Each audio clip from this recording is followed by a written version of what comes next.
सन 2044 सूरज की भीषण गर्मी ने पूरी पृथ्वी को एक रेडियो एक्टिव रेगिस्तान में बदल दिया था और इस तबाही में 99% इंसानी आबादी मिट चुकी थी। जो दुनिया कभी आबाद थी अब डर और मजबूरी के साए में जी रही थी।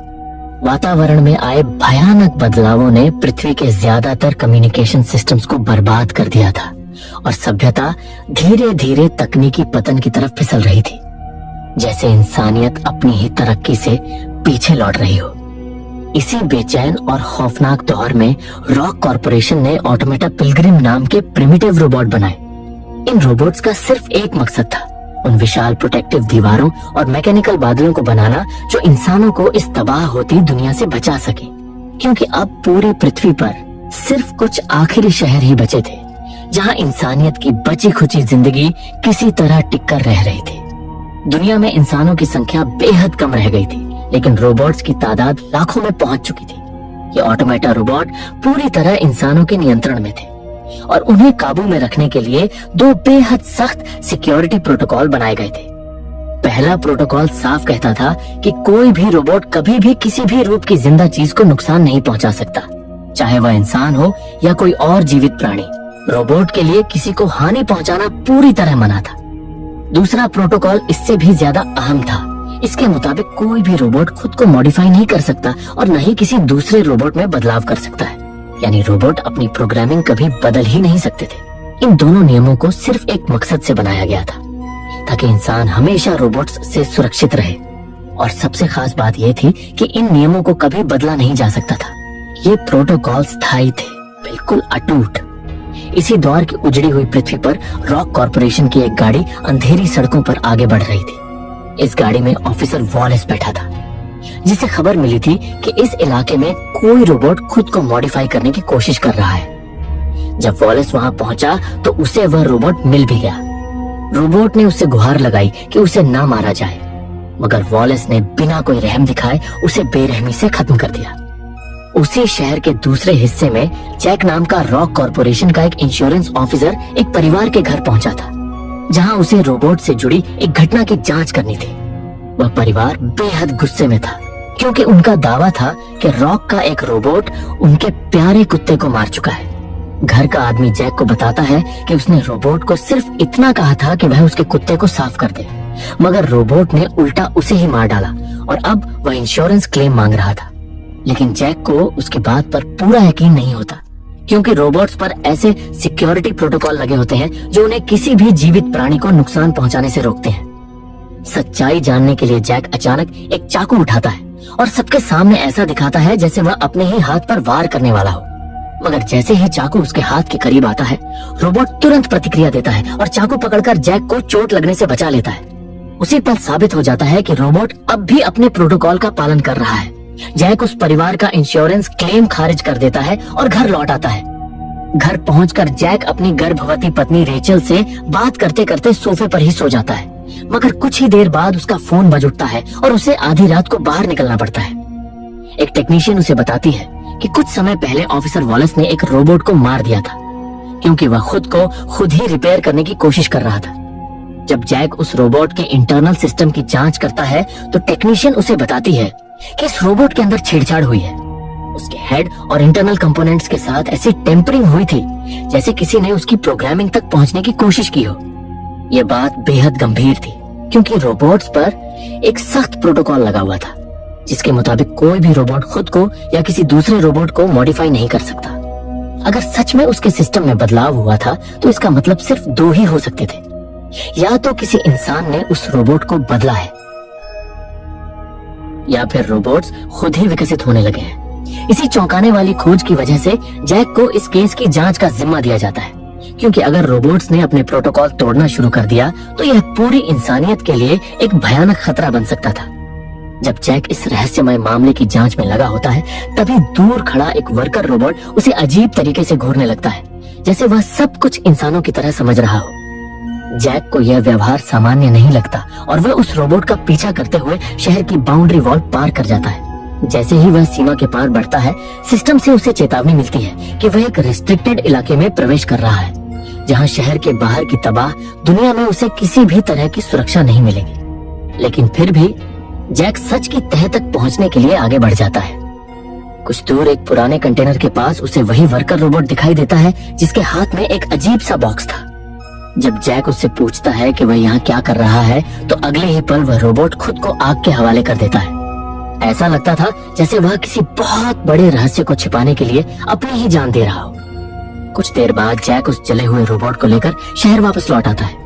जब टेक्नीशियन उस बॉक्स को खोलते हैं तो उसके अंदर उन्हें एक न्यूक्लियर बैटरी मिलती है। यह बैटरी इतनी शक्तिशाली थी कि किसी भी रोबोट को कई सालों तक बिना चार्ज किए चला सकती थी। टेक्नीशियन किसी तरह उस बुरी तरह तबाह रोबोट को दोबारा चालू कर देते हैं।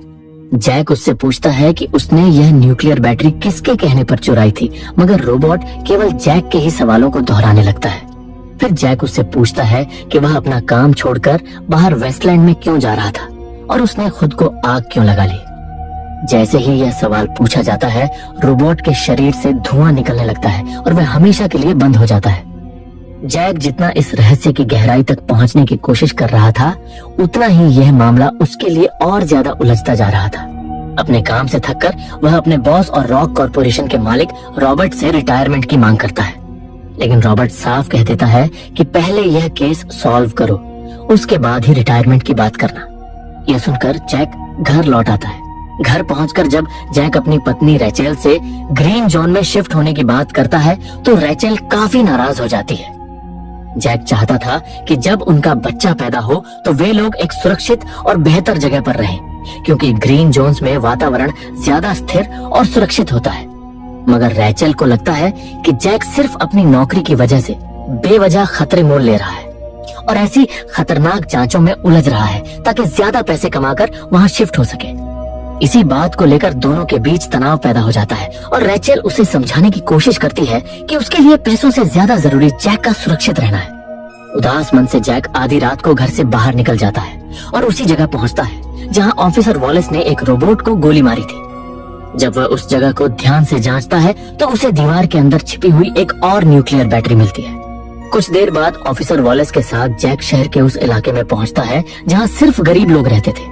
इस जगह को घेट्टो कहा जाता था। घेट्टो में पुलिस की पकड़ बेहद कमजोर थी, इसलिए जैक को उम्मीद थी कि उसे यहीं कोई अहम सबूत मिल सकता है। जैक वॉलेस को वही न्यूक्लियर बैटरी दिखाता है जो उसे दीवार के अंदर से मिली थी और दोनों मिलकर एक योजना बनाते हैं कि वे इस बैटरी को बेचने का नाटक करेंगे ताकि शायद वे उस शख्स तक पहुंच सकें जो रोबोट्स के प्रोटोकॉल में बदलाव कर रहा है। कुछ ही देर में एक औरत उन्हें एक ऐसे रोबोट के पास ले जाती है जो बाकी रोबोट्स से बिल्कुल अलग दिख रहा था। उस रोबोट का नाम क्लियो था।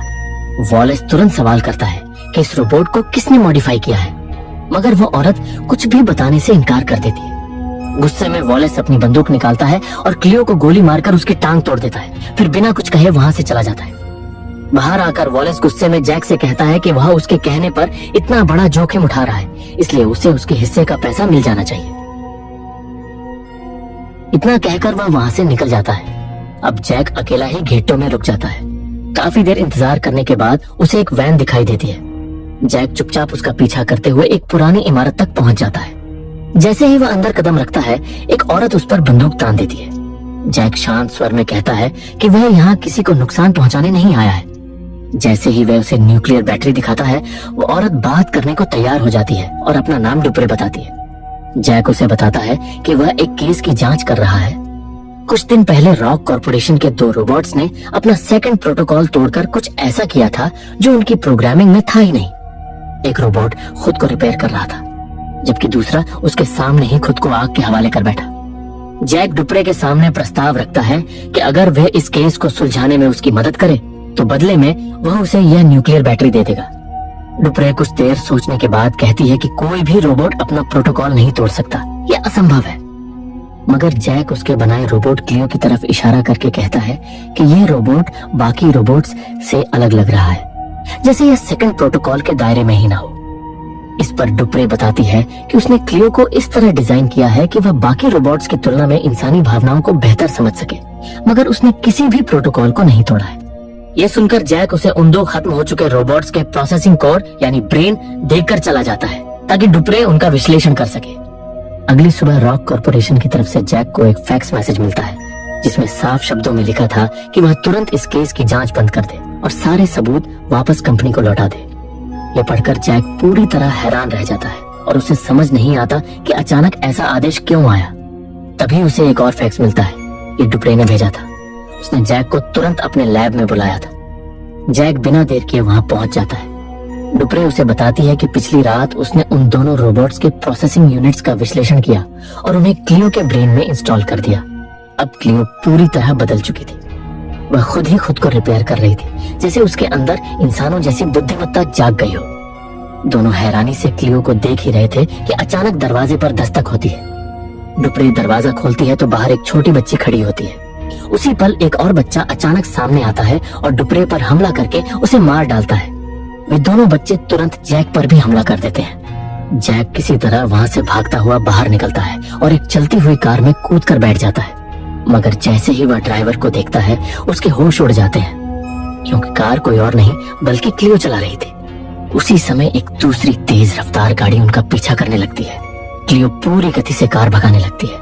कुछ ही देर में दोनों गाड़ियां ऐसे इलाके में पहुंच जाती हैं जहां चारों तरफ घुप अंधेरा था और सामने कुछ भी दिखाई नहीं दे रहा था।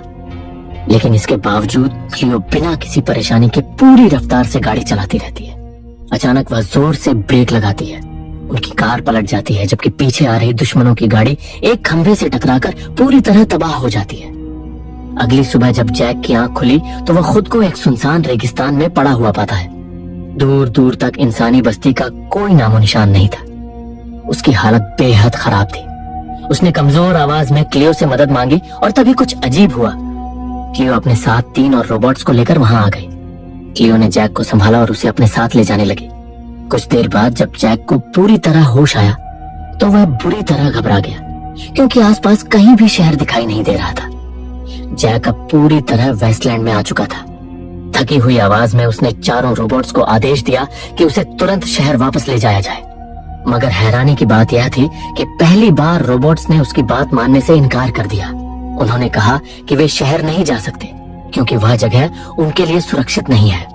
क्लियो जैक को समझाने की कोशिश करती है कि वह उनके साथ कार की सीट पर बैठकर चले, क्योंकि अगर उसने अपनी ऊर्जा बचाई नहीं तो वह इस जलते हुए रेगिस्तान में मर जाएगा।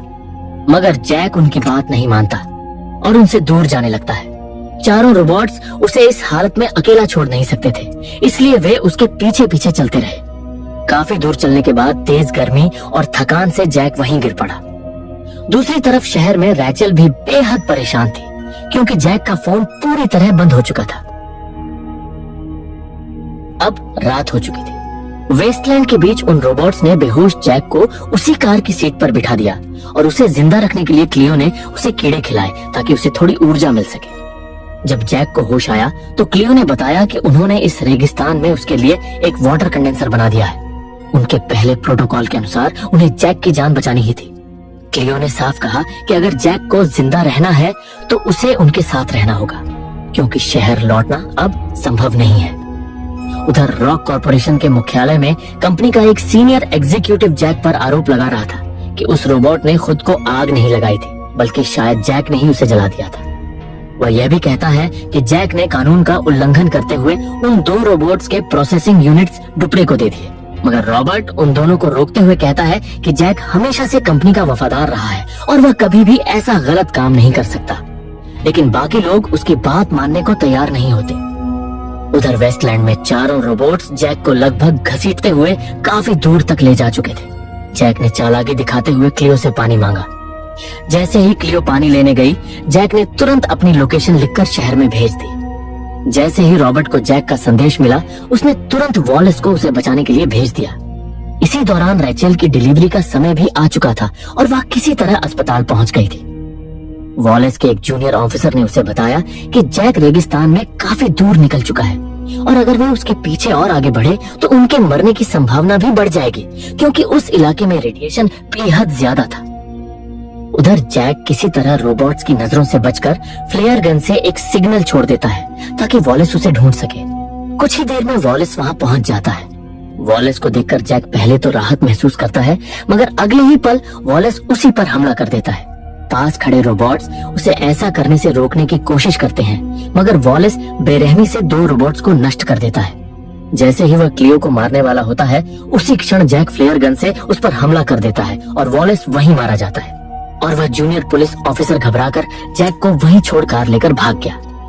कुछ देर बाद बचे हुए 2 रोबोट अपने नष्ट हो चुके साथियों के जरूरी पुर्जे निकाल लेते हैं और आगे बढ़ने लगते हैं। कोई और रास्ता न होने पर जैक भी मजबूरी में उनके पीछे पीछे चलने लगता है। चलते चलते रात हो जाती है और सब एक जगह रुककर आराम करने लगते हैं।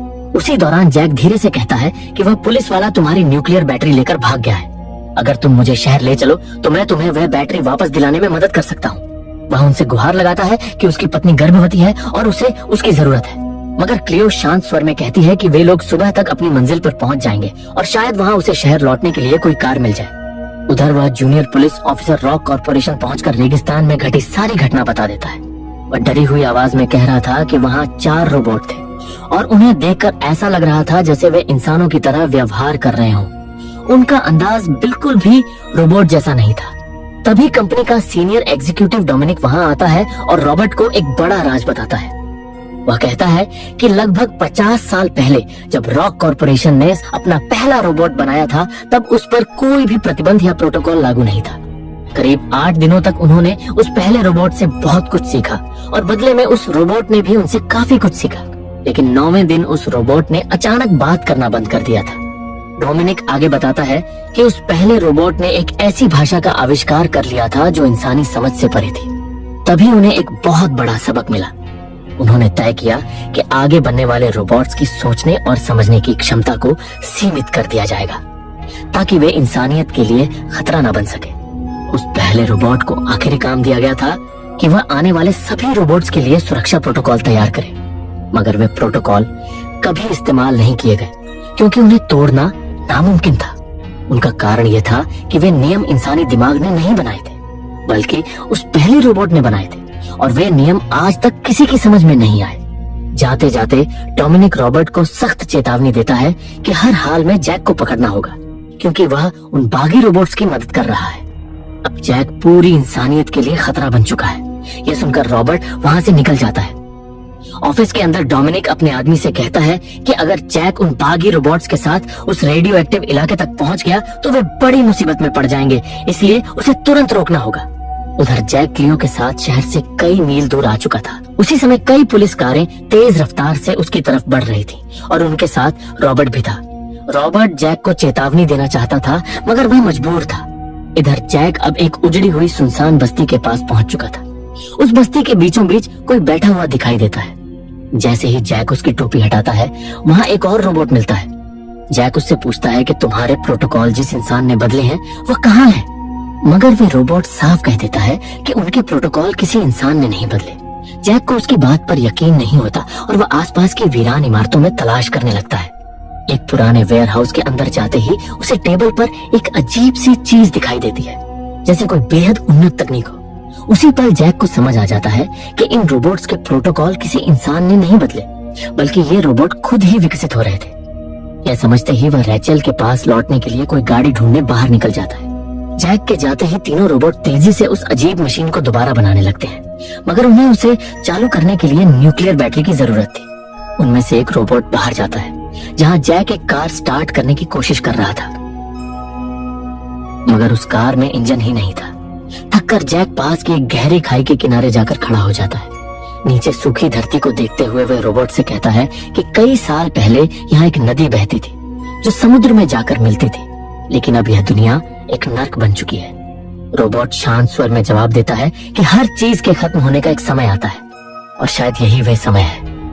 जैक उसकी बातें सुनकर समझ जाता है कि यही वह पहला रोबोट था जिसे 50 साल पहले बनाया गया था और उसी ने बाकी रोबोट्स के सेकंड प्रोटोकॉल को हटाकर उन्हें इस तरह बदल दिया था। वह रोबोट जैक से शांत स्वर में पूछता है कि क्या तुम्हारे पास मेरे लिए कुछ है जैक? जैक धीरे से अपनी जेब में हाथ डालता है और वही न्यूक्लियर बैटरी निकालकर उस रोबोट को दे देता है। दूसरी तरफ ऑफिसर्स रॉबर्ट के साथ उस जगह पहुंच चुके थे जहां वॉलेस की लाश पड़ी थी। उसी समय सीनियर ऑफिसर को आदेश मिलता है कि उन्हें वहीं इंतजार करना होगा क्योंकि एक कार उनकी तरफ आ रही है। सभी वहीं कैंप फायर जलाकर बैठ जाते हैं। थोड़ी ही देर में वह कार वहां पहुंच जाती है। उस कार में रैचल थी, अपनी नवजात बच्ची को गोद में लिए हुए। रॉबर्ट यह देखकर भड़क उठता है और ऑफिसर्स पर चिल्लाता है कि उन्होंने रैचल को इस खतरनाक जगह पर क्यों बुलाया। ऑफिसर हल्की मुस्कान के साथ जवाब देता है कि उसे जैक से मिलवाने के लिए बुलाया गया है। अगले ही पल रॉबर्ट उस ऑफिसर पर बंदूक तान देता है और कहता है कि वह बस अपने परिवार के पास घर जाना चाहता है। मगर वह ऑफिसर ठंडे लहजे में कहता है कि तुम किस घर जाओगे, अब तुम्हारा कोई घर ही नहीं रहा। यह सुनते ही रॉबर्ट गुस्से में उस पर गोली चला देता है, मगर उसी समय बाकी ऑफिसर्स रॉबर्ट को भी गोली मारकर घायल कर देते हैं। उधर उस उजड़े हुए छोटे से टाउन में तीनों रोबोट अब भी उस अजीब सी दिखने वाली मशीन को तेजी से बना रहे थे। जैसे ही वे उसमें न्यूक्लियर बैटरी लगाते हैं, वह मशीन अचानक सक्रिय हो जाती है। अगली सुबह जैक की आंख कार के इंजन की आवाज से खुलती है। वह बाहर आता है और यह देखकर खुश हो जाता है कि उन रोबोट्स ने उसके लिए एक कार तैयार कर दी थी। जैक उनका शुक्रिया अदा करता है और उसी समय उसकी नजर उस मकड़ी जैसे दिखने वाले रोबोट पर पड़ती है जिसे वे तीनों काफी समय से बना रहे थे। क्लियो उसे बताती है कि यह रोबोट तुम्हारी तरह सांस ले सकता है।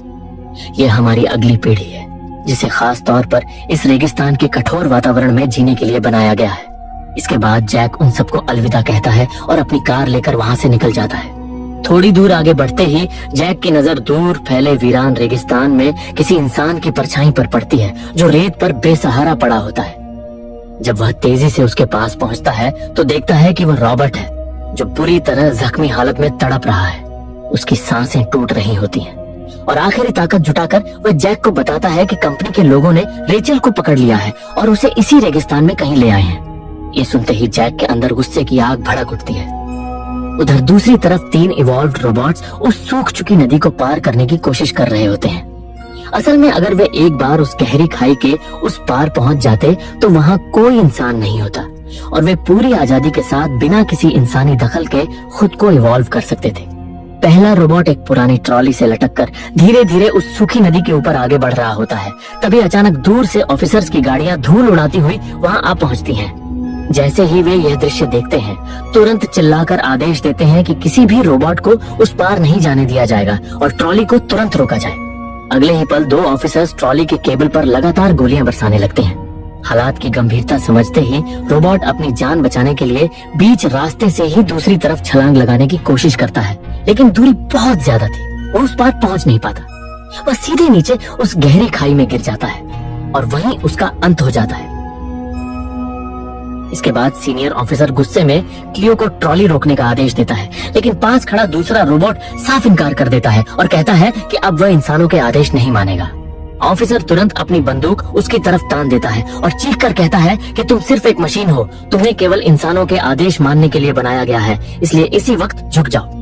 मगर रोबोट झुकने के बजाय शांत स्वर में जवाब देता है और कहता है, अगर मैं सिर्फ एक मशीन हूँ तो यह वैसा ही है जैसे मैं तुम्हें कहूँ कि तुम बस एक बंदर हो। ये शब्द सुनते ही ऑफिसर का गुस्सा फट पड़ता है और वह बिना एक पल गंवाए गोलियों की बौछार कर देता है। कुछ ही सेकंड में वह रोबोट गोलियों से छलनी होकर हमेशा के लिए खत्म हो जाता है। ऑफिसर यही नहीं रुकता, वह क्लियो पर भी गोली चला देता है जिससे क्लियो बुरी तरह डैमेज हो जाती है। ठीक उसी समय दूर से जैक अपनी कार में पूरी रफ्तार से वहां पहुंच चुका होता है और बिना सोचे समझे वह कार सीधे ऑफिसर्स की तरफ दे मारता है। अफरा तफरी के बीच वह किसी तरह एक शॉटगन हासिल कर लेता है और एक ऑफिसर को गोली मार गिराता है, लेकिन इस भिड़ंत में जैक खुद भी गोली खा चुका होता है और अब उसके शरीर में लड़ने की ताकत नहीं बची होती। आखिरी बचा ऑफिसर उसकी तरफ बंदूक तान कर पूछता है कि आखिर तुमने मानव जाति से धोखा क्यों किया, तुमने इन रोबोट्स का साथ क्यों दिया। और यह कहकर वह जैक को मारने ही वाला होता है कि तभी अचानक पीछे से वही नया स्पाइडर जैसा रोबोट सामने आ जाता है। उसकी पीठ से अजीब तरीके से तेज नुकीले कांटे बाहर निकलने लगते हैं, जैसे वह किसी घातक मशीन में बदल गया हो, और अगले ही पल वह तेजी से आगे बढ़कर उस आखिरी ऑफिसर को जोरदार धक्का देता है जिससे वह सीधे खाई में गिर जाता है।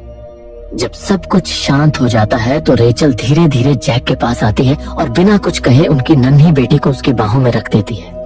कुछ देर बाद जैक घायल क्लियो की मदद करता है और उसे ट्रॉली के जरिए उस सूखी नदी के पार भेज देता है। क्लियो आखिरी बार जैक की ओर देखती है मानो चुपचाप अलविदा कह रही हो, और फिर हमेशा के लिए अपने स्पाइडर रोबोट के साथ इंसानों की बस्ती से दूर निकल जाती है, जहां अब वह सुरक्षित रहकर और भी ज्यादा एडवांस्ड रोबोट्स बना सकती थी। दूसरी ओर जैक रेचल और अपनी बेटी के साथ एक नई जिंदगी की तरफ कदम बढ़ाता है और इसी उम्मीद भरे पल के साथ फिल्म का अंत हो जाता है। अगर आपको ये वीडियो पसंद आई हो तो लाइक करना न भूलें।